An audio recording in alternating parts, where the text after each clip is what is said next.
Days after a short circuit on the line that transmits power from Olkaria caused a national power outage, Energy Cabinet Secretary Charles Keter says an alternative line to Nairobi will be complete by November.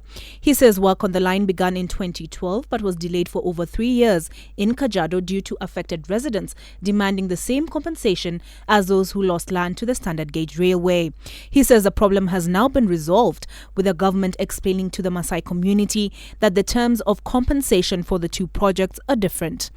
These two, the lines from here to Isinya to Mombasa, we should have completed 3 years ago.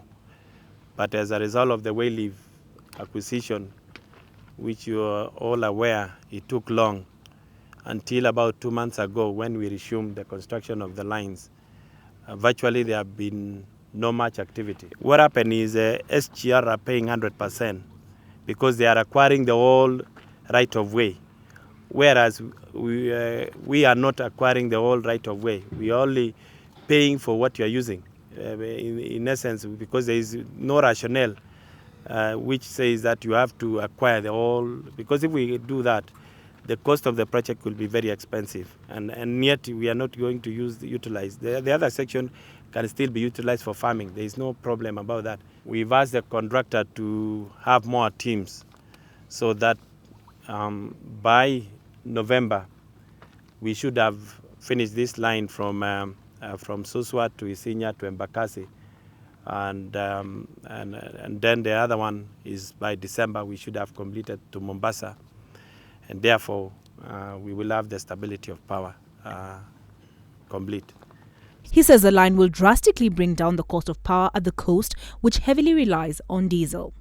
The CS has also opposed proposed legislation that seeks to compel Kenya Power to provide compensation for outages that last longer than 3 hours. They needed to define the parameters so that KPLC will take responsibility where they are the ones who have failed. But when you say when there is a power outage, suppose it is your own equipment which you have connected. You know, there are so many parameters which can cause power outages. You see, unless they would have defined to say when there is a national problem, how do you define? I want to say that we really object that.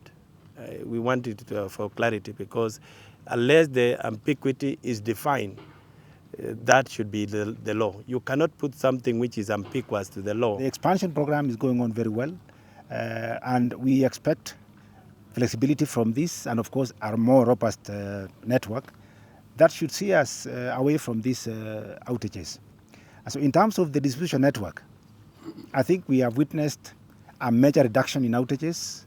We have come down from an average of 9 hours in terms of average response time per 1,000 customers to 4 hours now, actually down by half, 50%.